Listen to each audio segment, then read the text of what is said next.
Good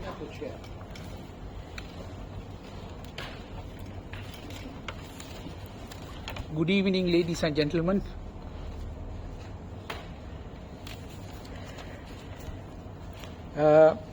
The need to look at the period prior to 7th October is necessitated because the Western propaganda machine manipulated by the Zionists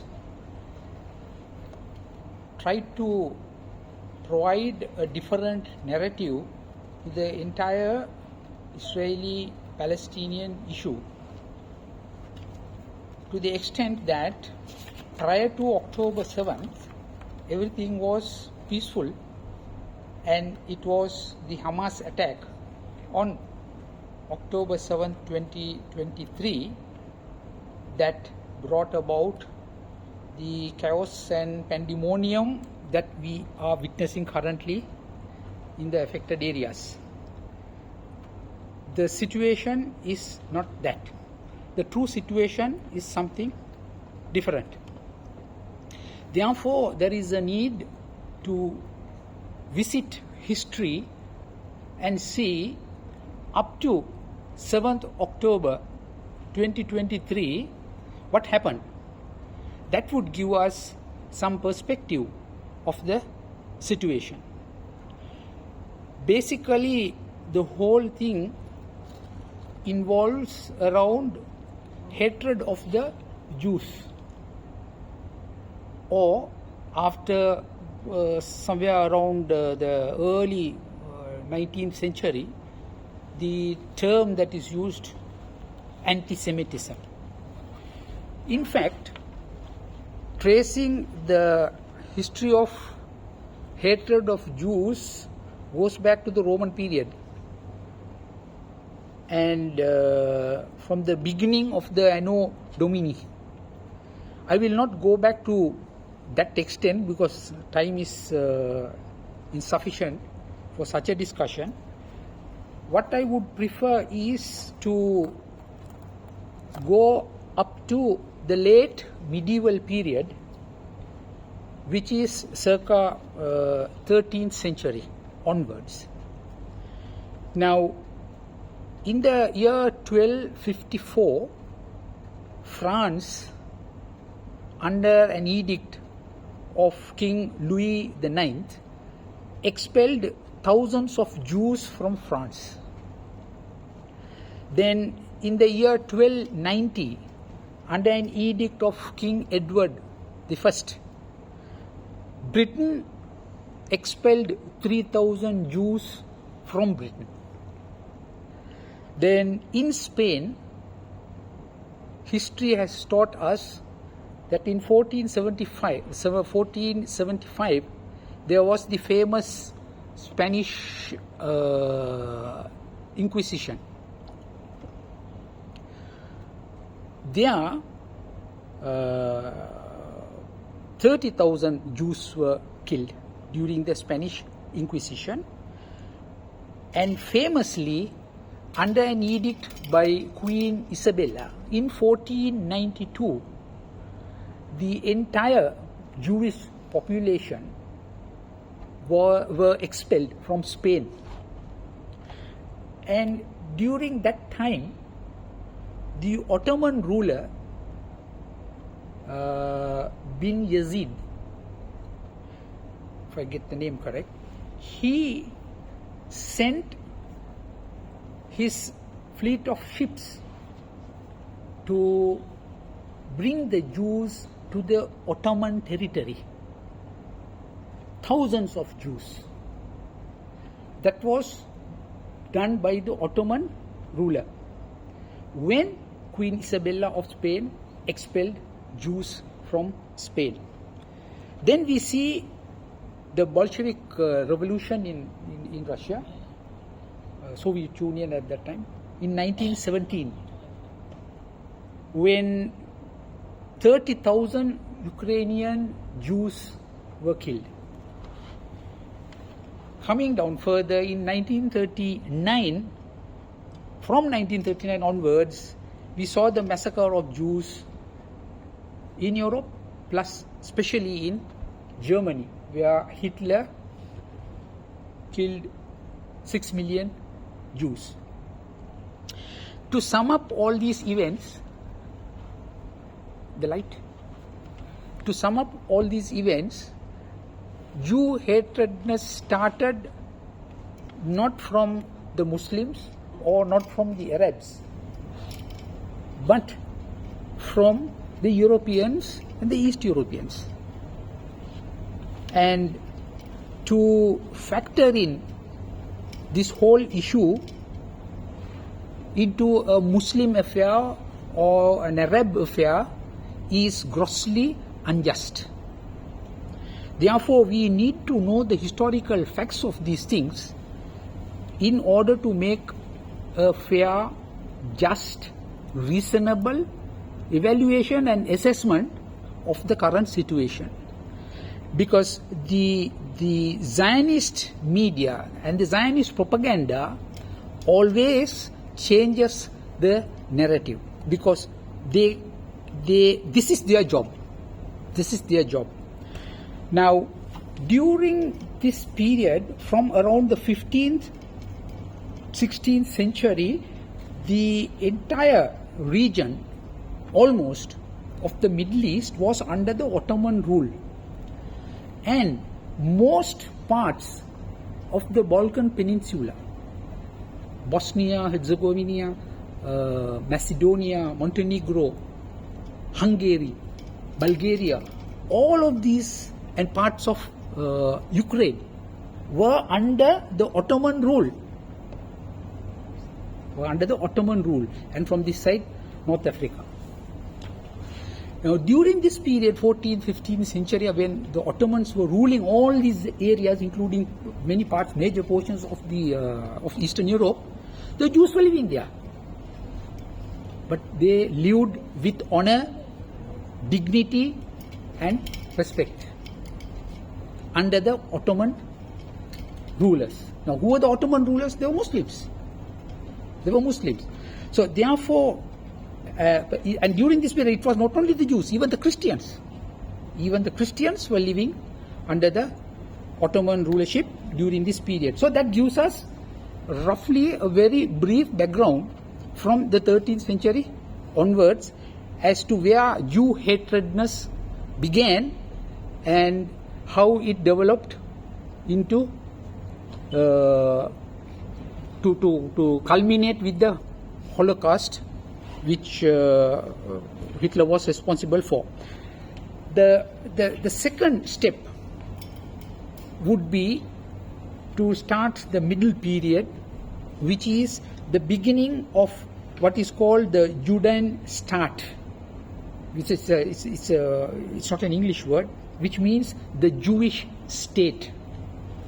Now, this is a book that was authored by Theodor Herzl, who is the founder, who is famous to be the founder of Zionism, in 1895. In 1897, he had the first World Zionist Congress in Basel, Switzerland. Incidentally, even from Switzerland, during the period that I told you, there were Jews who were expelled, even from Switzerland. But in 1897, the first Zionist Congress was held in Basel, Switzerland. The idea was to establish a Jewish state. Now, the Jews at that time were so powerful that Theodor Herzl and those involved with Zionism even negotiated with the Ottoman ruler who was ruling Palestine to settle the debts of the Ottoman Empire to the Europeans. To settle the debts of the Ottoman Empire to the Europeans in return for land in Palestine. Now you can imagine how rich the Jews were at that time for them to settle the debts of an empire. But then the Ottoman ruler, he refused. He said no. That is because he knew he knew the ulterior motives of the Zionists. So he refused. But then the Zionists kept on negotiating with the Britishers. And then came World War I in 1914. And with the advent of World War I, the Britishers required military assistance because it was a world war. They created a Jewish mounted regiment, and the Jews agreed to serve the British military in return for land. Now this is how these negotiations took place, and which are not very known, or not many people are aware of. Now this was the agreement between the British and the Zionists, and this gave way to what is called the 1917 Balfour Declaration, where Lord Balfour, he gave in writing that a Jewish state will be established, will be created in the land of Palestine. Before 1917 also something interesting took place. That was in 1916, which is called the Sykes-Picot Agreement. It was a secret agreement between Britain, France and Russia. It was a secret agreement. They had what is called the Triple Entente. Because of the world war that was going on, they had what is called the Triple Entente: Britain, France and Russia. And they had this famous Sykes-Picot Agreement. It was a secret agreement. And what was that agreement? They knew that the Ottoman Empire is going to collapse.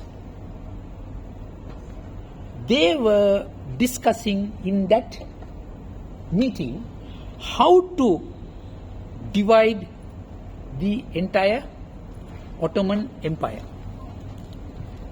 for three different purposes. One, oil. Two, to secure trade routes. Three, to secure territory. And we see today all these Arab nations, small nations, the entire Middle East was cowed under the Sykes-Picot Agreement. And that is how portions of Lebanon and portions of North Africa, etc., went to France. Palestine was under the League of Nations. 1922 was mandated to the British. And and Russia took parts of East Europe. Now, geopolitically, if one studies the history of the Ottoman Empire and its collapse, which is a different subject, then one could also refer to the Zionist plus other vested interests which were interested in the collapse of the Ottoman Empire, because it was a caliphate and it was ruling major portions of the world. So this is a totally different subject to discuss, but this was also part of it. This was also part of it for the Sykes-Picot Agreement. And unfortunately or fortunately, the Ottoman Empire sided with the Germans during the First World War, and they lost. And obviously the Ottomans also lost, and all the lands which were under the Ottoman rule were siphoned off under the Triple Entente Sykes-Picot Agreement. Now, that is how they fragmented the entire Middle East. And with that fragmentation, what happens is the unity of the Muslims as an empire also weakened. And how they fragmented it is also important. They kept portions of dispute in the borders. So if you see in all of these countries, there is always a dispute, a border dispute. Even in the 1979-1980 Iran-Iraq war, it was border, like India and the Kashmir. Wherever the Britishers they left, they kept an area for dispute. These are all not by accident. These are all well planned colonialist moves. So similarly, they fragmented the Middle East into portions and also made sure that there would be disputes in the future, which means there won't be unity amongst them, which means they will be weak forever, which means they can do whatever they want to do as far as world politics and geopolitics is concerned. Now, so we came to the World War 1914, we came to 1916, the Sykes-Picot Agreement, and we know that World War ended 1918 and the Germans lost. The Ottoman Empire also collapsed. Then the League of Nations and the 1922, the League of Nations, they created the League of Nations like the United Nations. The victor created the League of Nations. And then what did they do? They mandated Palestine to the Britishers, brought it under the British control. 1922. Now, along this period, also, don't forget that Zionism was working in order to populate the Palestine area. They were working to populate the Palestine area because now, after the 1917 Balfour Declaration, they have to make sure that Palestine is populated with Jews. So they were working on it.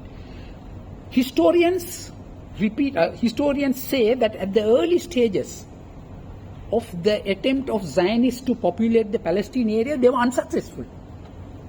So Arab historians say that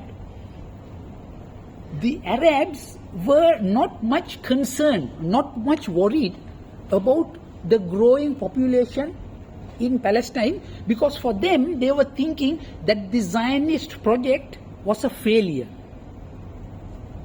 So therefore, the Arabs, they were very docile. They were not aggressive or not doing anything, looking at this slowly growing population, because they expected huge population to come, but that did not happen.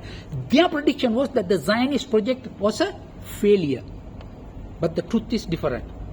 In 1933, there was the famous Havara Agreement between the German Zionist Congress and Hitler. The Zionists signing agreement with Hitler. That is why some of the historians, on the fringe historians, they say whether even the Holocaust is a move by the Zionists themselves. Don't know. You see? In this agreement of 1933 with Hitler, there were 60,000 Jews who were transferred from Germany to Palestine. The Jews were at that time willing to go because they were being exterminated. So the Jews were willing, definitely they wanted to live, so a safe place in Palestine, they were willing to go there rather than stay in Germany and then die. Now, with this came the Second World War, and the Second World War ended. Then the United Nations was established in 1947, 45, somewhere there, I can't remember the exact date. In 1947, the UN passed a resolution, which is Resolution 181, the famous resolution, which created the state of Israel. Which means they partitioned the Palestinian land and gave it to the Jews. How did they partition it? They partitioned more than half of the land. Mark my words, more than half of the land to the Jews and less than half to the Palestinians. The population statistics at that time was 2/3 of the population was Palestinian, Christians and Arabs, and 1/3 were the Jews. But the 1/3 Jews got more than half of the land, and 2/3 of population got less than half of the land. That was the beginning of all this. This conflict, this what shall I say, unjust move created revolt in the minds of the Arabs, definitely. Now, the other thing is, the UN resolution and this partition all took place without consulting the Arabs, without consulting the Palestinians. So it's like coming to your house, I divide the house even without asking you. They were not consulted also. So the enmity, hostility started with this unfair, unjust move by the victors of the Second World War. And from that period onwards started the Jewish or Zionist terror attacks. Terror attacks were started not by the Muslims. It was by the Zionists. Terrorism began from the Zionists, not from the Muslims. In fact, maybe the Muslims learned from the Zionists. There was the famous Haganah and the Stern gang of the Zionists. They created havoc in those Palestinian territories. They ransacked houses, burnt them down, burnt agricultural lands, etc., and made people move away from their traditional homes, and they occupied those places.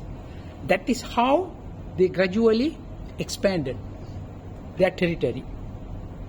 And it came up to 1948 when the Arab revolt took place, and as we all know, the famous catastrophe, or it's called the Nakba, where in total, different figures are given, but in total up to 750,000 Palestinians were dispossessed, displaced, and made refugees in their own lands.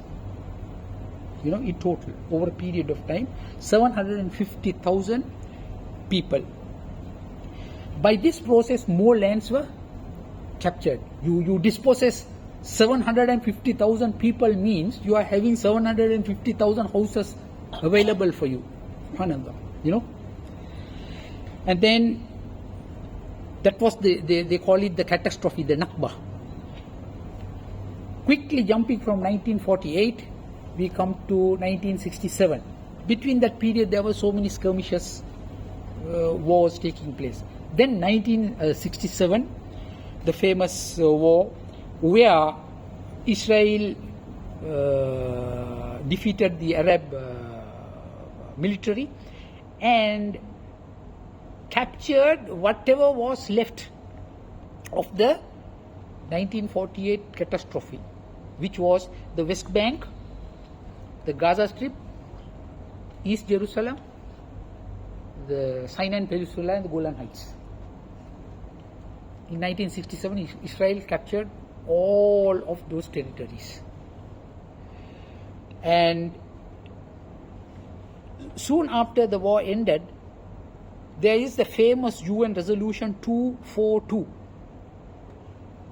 which called upon Israel to unconditionally withdraw from all the occupied territories of West Bank, East Jerusalem, Gaza, Golan Heights, all of those places. That resolution still remains, but Israel did not budge. So that is 1967, and that is the watershed moment, because even today any negotiation revolves around that. Go back to the pre-1967 borders. Go back to the pre-1967 borders, which Israel doesn't want to, because they have expanded, they have created so many settlements, etc. So that is the important period, 1967. From there, I wish to now come to the peace process. The peace process. In 1978, there was the famous Camp David Accord, if you all remember, under Jimmy Carter, who was the US president, and Anwar Sadat, the Egyptian president, and Menachem Begin, the Israel prime minister. In that Camp David Accord, they were discussing two things.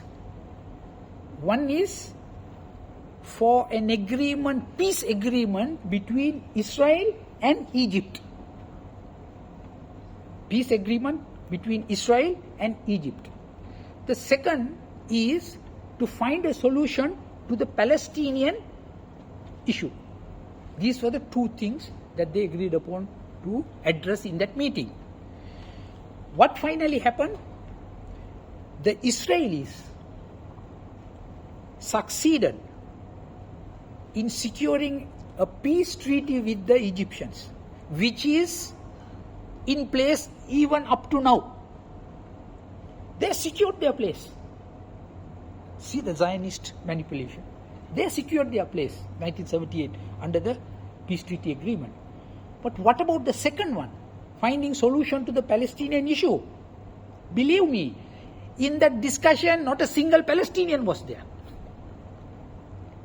What type of discussion was that to find a solution to the Palestinian issue without any Palestinians?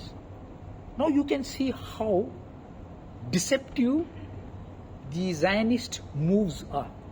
So they secured what they wanted, that is, Egypt was a major issue for them, because Egypt was backed by Russia at that time, because there was the bipolar world at that time, capitalism and communism. So they wanted to make peace with Egypt, because Egypt could be a threat to them. That they succeeded. Palestinian, well, they dealt it in this way, and it remained as it is. Then came the Madrid Conference in 1991. These are peace initiatives. The Madrid Conference, 1991, under George Bush Sr. And from the Israeli side, Yitzhak Shamir was there. Now, the belligerence of the Zionists is such that Yitzhak Shamir told George Bush Sr. that he will not attend the conference if there are any official Palestinian delegation there. Now, this is a meeting to discuss solutions for the Palestinian issue. But Yitzhak Shamir said, I will not come for the meeting if there is official Palestinian delegation there. You see, that is number one. Number two, his demand was from George Bush to pay Israel in the form of loan, to give Israel in the form of loan, $11 billion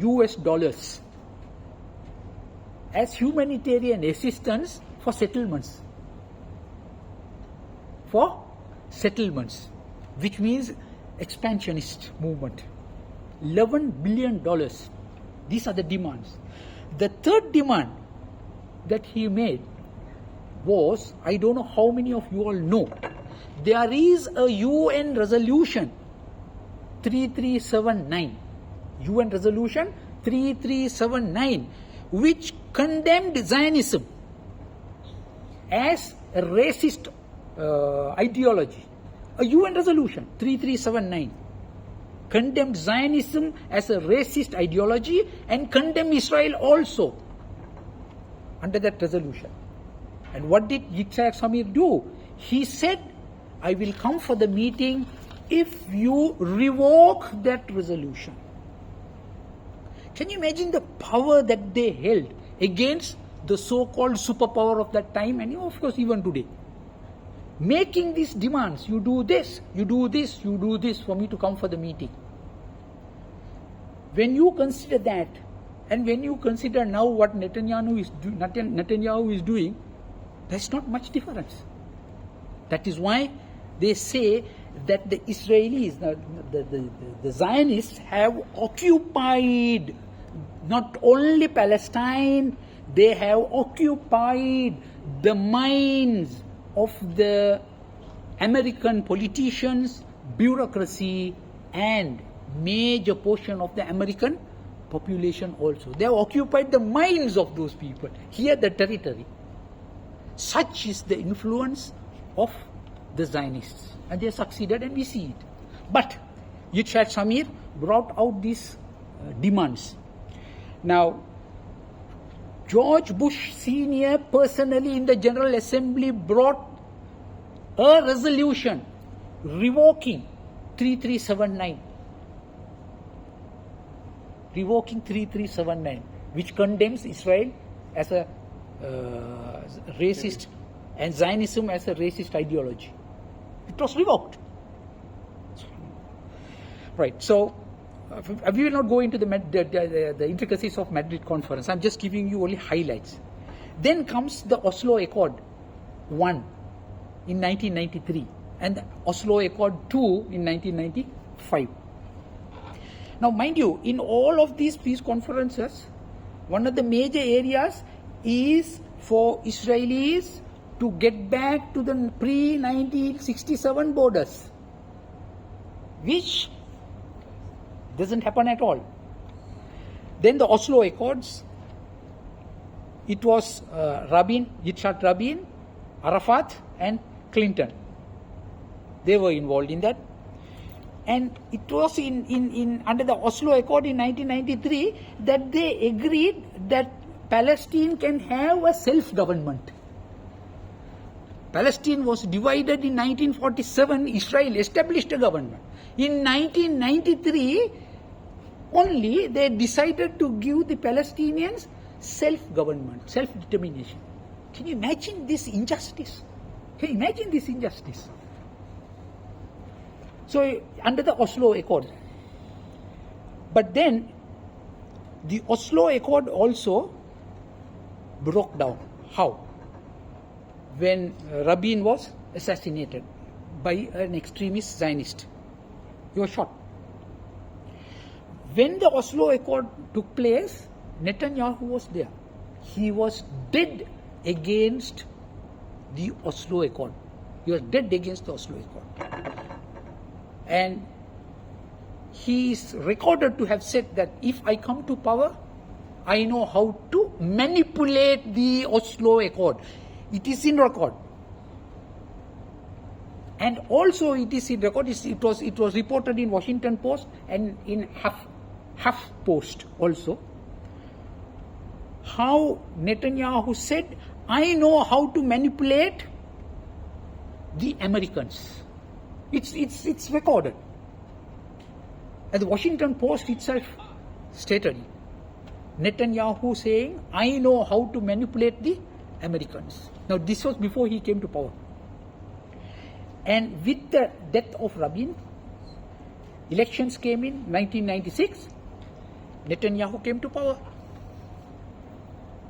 And then the drama, the dance, all started. So extreme right-winger and extreme Zionist, he just swept away the Oslo Accords. He did what he thought was right for his Zionist project. So that is where Netanyahu enters the scene. Now we'll come to the scene today. As it stands today, we have 40,000 Palestinians killed. Of that 40,000, 15,000 are children. And we have 91,000 Palestinians injured. That is from October 7, 2023 onwards. And in the West Bank, 549 killed, 144 children killed, and 5,400 odd Palestinians injured. That's in the West Bank. Now Netanyahu says, I am attacking Gaza because I want to finish off Hamas. There is no Hamas in West Bank. There is no Hamas in West Bank. Then how come he has killed 550 Palestinians in West Bank also? You see the duplicity of these guys. And of course, 1,200 Israelis were killed on October 7th. And since the war began, 8,700 odd Israelis have been injured. And as far as bombing is concerned, in the early stages of the war, Israel dropped 1,200 bombs for a day. 1,200 bombs for a day, which works up to something like 50 bombs for an hour, which again works out to something like 1 bomb for a minute. Can you imagine the situation in Gaza during that early period? 1 bomb a minute, close to that. What a life the Gazans would have undergone during that period, because they don't know where to go, where to run. Because every minute there is a bomb that is dropped. And in the first 100 days, statistics indicate that the Israelis dropped 30,000 bombs in the Gaza Strip. The first 100 days. What can remain out in Gaza after this massacre? So we see the entire infrastructure of Gaza has been destroyed.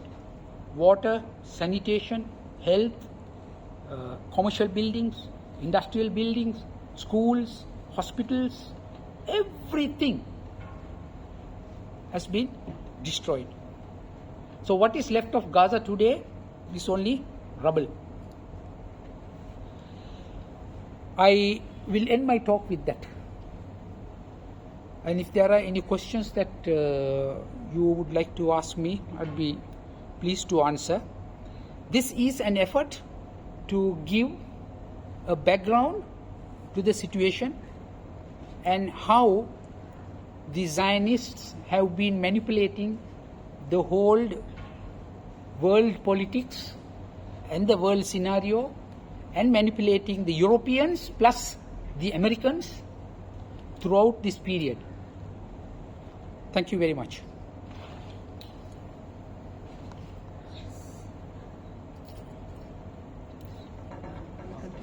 You want to turn it off?